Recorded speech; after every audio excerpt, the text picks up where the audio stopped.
November 16th, 2010, Beverly Hills, past midnight. A black Mercedes-Benz is rolling west down Sunset Boulevard through one of the most expensive zip codes on the planet. Security cameras everywhere. Rich people behind iron gates on both sides of the street. Private security patrols. The kind of neighborhood where a stray cat probably gets reported to the police. And someone shot the driver 4 times. Then just disappeared. No witnesses. No arrests. No one in handcuffs. No courtroom drama. Just a woman slumped over her steering wheel, blood dripping from her nose, and a city full of powerful people suddenly going very, very quiet. Her name was Ronni Chasen, and if you haven't heard of her, that's actually part of the story. Because in Hollywood, the people who really run things, the ones who actually decide who wins Oscars, who gets press, who gets buried, they're never the ones you see on camera. Stick with me, because this one gets strange in ways that the headlines never told you. Let's talk about who Ronni Chasen actually was, because you cannot understand why this murder is so unsettling until you understand what kind of power this woman held. She was 64 years old when she died. A publicist. Now, I know, publicist sounds boring. It sounds like someone who sends emails and books magazine covers. But that's not what Ronni Chasen was. She was the person you called when you needed to win an Oscar. That's it. That's the whole job. And she was exceptional at it. She ran the Oscar campaign for Driving Miss Daisy in 1989, Best Picture, won. She ran the campaign for The Hurt Locker in 2009, Best Picture, won. Over the course of her career, her clients racked up over 150 Oscar nominations, 7 Best Picture wins. In Hollywood, that is not a publicist. That is a power broker.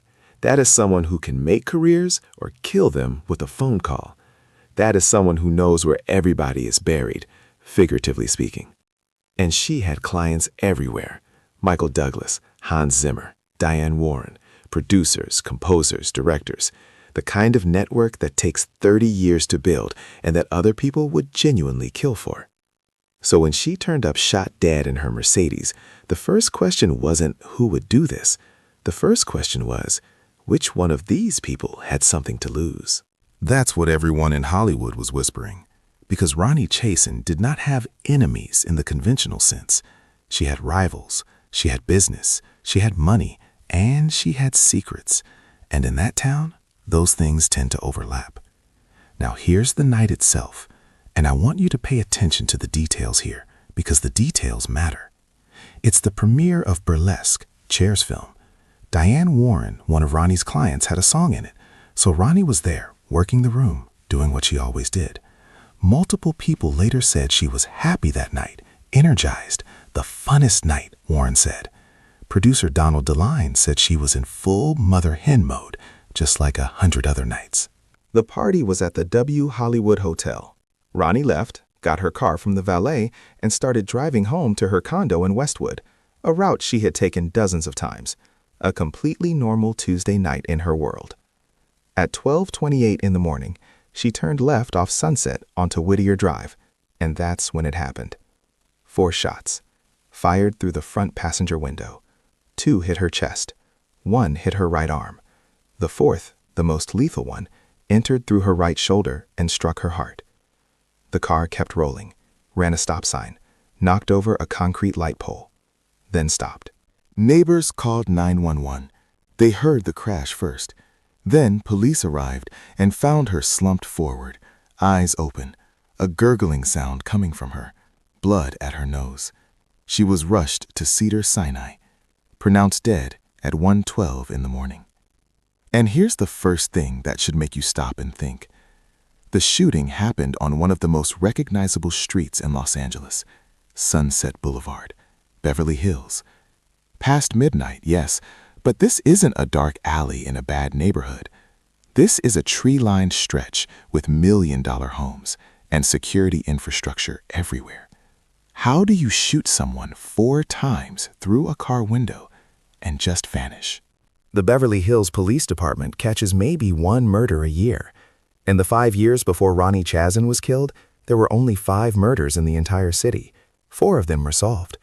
So you'd think they'd be motivated on this one. They were, at least at first. They started pulling evidence, talking to her colleagues, looking at her finances. Rumors started circling almost immediately. Gambling debts, a bad art deal, connections to shady film financing, Russian mob involvement.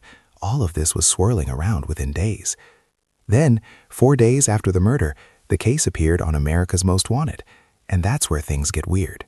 A viewer called the tip line. A musician named Laramie Beckey.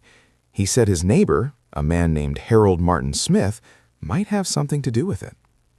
Now, Harold Smith was 43 years old, an ex-convict, multiple prior arrests for armed robbery. He was living in a cheap apartment building on Santa Monica Boulevard in East Hollywood, barely getting by. Not exactly the profile of someone who moves in Ronni Chasen's world. But the police put him under surveillance, and when they went to question him at his apartment building a couple of weeks later, Harold Smith pulled out a pistol and shot himself in the head, right there in the lobby, in front of the officers. He died on the scene. And almost immediately, the Beverly Hills Police Department started moving toward a conclusion. They said the gunsmith used to kill himself was the same weapon used to murder Ronni Chasen. Ballistics, they said. Case closed. A robbery gone wrong. An unemployed ex-con spotted a wealthy woman in a nice car, tried to rob her, it went sideways, he shot her. Case closed. Except, hold on, this is where I need you to really pay attention, because this is the part that the official story doesn't explain. Not even close. First, Harold Smith was on a bicycle. Think about that.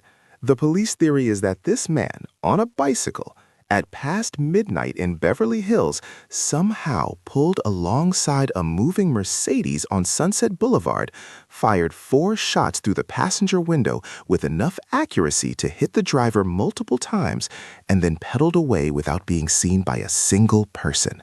In Beverly Hills, on Sunset Boulevard, on a bicycle.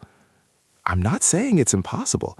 I'm saying that nobody has ever adequately explained how that works. The physics of it, the logistics of it. A bicycle cannot keep pace with a car at the speed you need to fire through a window at that angle. And even if it could, Sunset Boulevard at midnight is not empty. There are cars, there are people.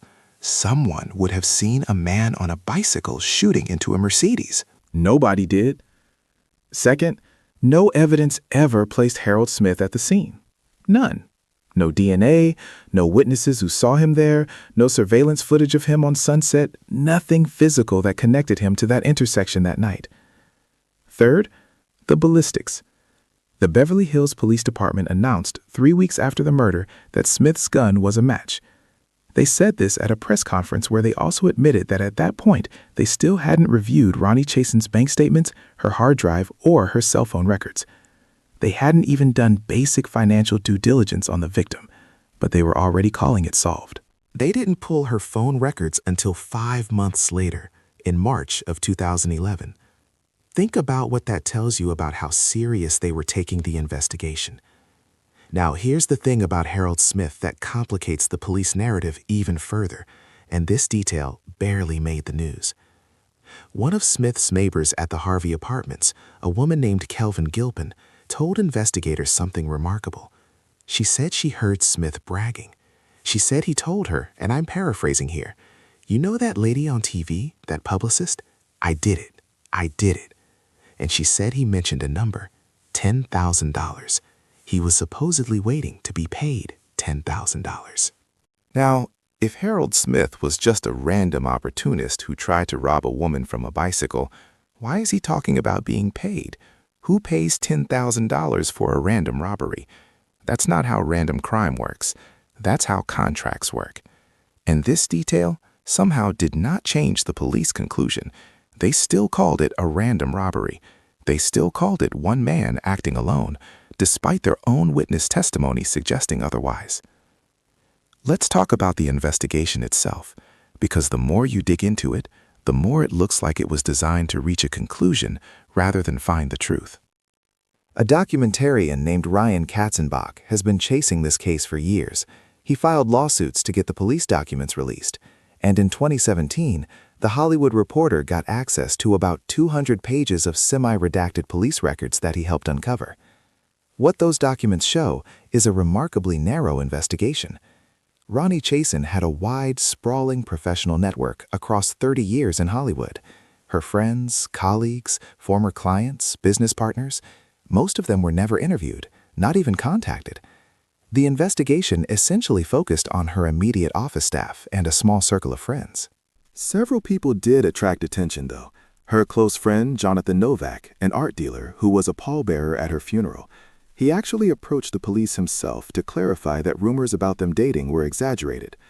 Her brother, Larry Cohen, had a rumored gambling problem, according to investigators, and there were rumors his debts may have pulled Ronni into something dangerous. Cohen denied it vehemently, brought both his current and former wives to say so. Then there's the will. Ronni Chasen had an estate worth about $6.1 million. Most of it went to her niece, Melissa. Her other niece, Jill, Larry Cohen's daughter, received $10, literally $10. The documents note that Jill said she had no hard feelings, which is either incredibly gracious or incredibly suspicious, depending on how cynical you are.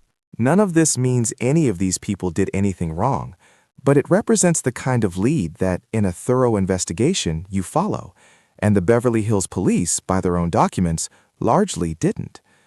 There's another theory that went almost completely ignored by law enforcement, and honestly, when you look at the evidence, you have to at least take it seriously. Several sources who spoke to journalists after the murder suggested that the killing was connected to a business deal gone wrong, not a random robbery, not a love triangle, a deal. Something in the world of film financing or art, or the intersection of both, where a lot of money moves in ways that aren't always clean. Hollywood money has always had interesting origins. Studios, independent films, international co-productions. A publicist at Ronni Chasen's level, handling Oscar campaigns, sitting in rooms with producers and financiers and distributors, she would have known things. She would have been in meetings that most people don't know happened. And if she knew something about a deal that someone needed to stay quiet, that's a motive that makes a lot more sense than a broke guy on a bicycle trying to rob her on one of the most surveilled streets in the city. But the police never went there, at least not on record. One source told Deadline at the time that police had a fairly good idea who might have hired someone to kill Chasen, and that they believed the murder was related to a business deal gone bad. That source, that tip, seemed to go nowhere. The case was officially closed in July 2011, 8 months after the murder. Harold Martin Smith, acting alone, random robbery attempt. The gun confirmed it. Except, again, the gun didn't confirm it. Ballistics said the gun could be the same weapon, not was, could. And no evidence at all placed Smith at the scene. The closing report, written by the lead detective, actually stated, directly, that there has been no evidence to directly place Smith at the scene of the murder. Read that again. The police closed a murder case with a conclusion that their own detective admitted was not supported by physical evidence placing the suspect at the scene. Here's what we're left with. A powerful woman leaving a glamorous party shot 4 times through her car window on a street that should have been impossible to disappear from. The main suspect, a broke ex-con living on the other side of the city, kills himself before he can be questioned. A neighbor claims he was bragging about being paid to do it. The police announced the case solved before they've even looked at the victim's phone records. The investigation leaves most of her professional contacts uncontacted. The official conclusion is contradicted by the lead detective's own final report. And the gun, stolen from a cop. Harold Smith obtained a gun in the months before the murder. Where he got it from, how he got the money for it, none of that was ever clearly explained. The people who knew Ronni Chasen haven't fully moved on. A friend of hers told The Hollywood Reporter, 6 years after the murder, that someone brings up Ronnie's name to her at least once a month, always asking the same thing. Do you know what really happened? She said it took her over a year to get in her car without checking the back seat. She said she has never driven down Whittier Drive since. It was as though there was a fissure, a crack in our universe, she said. And that fissure is still there. because nobody has ever closed it with anything resembling actual proof. Ronni Chasen spent 30 years making sure other people's stories got told the right way. She knew better than anyone that in Hollywood, the official version and the true version are not always the same thing. She built a career on understanding how narrative gets shaped, who controls it, who benefits from it. The official version of her murder is that she was collateral damage, a rich woman in a nice car, wrong place, wrong time, petty criminal with nothing to lose. And maybe that's true. But the longer you sit with the details of this case, the more it feels like someone, somewhere, is very relieved that's the story that stuck. Because the alternative is a murder in the heart of Hollywood that was planned, executed, and buried so efficiently that even the police ended up doing the burial. Ronni Chasen deserved better than that. The truth, whatever it is still out there, and it's not on a bicycle. If you made it to the end, thank you for watching. If you want more deep dive true crime stories told with detail and respect, subscribe to the channel and turn on notifications.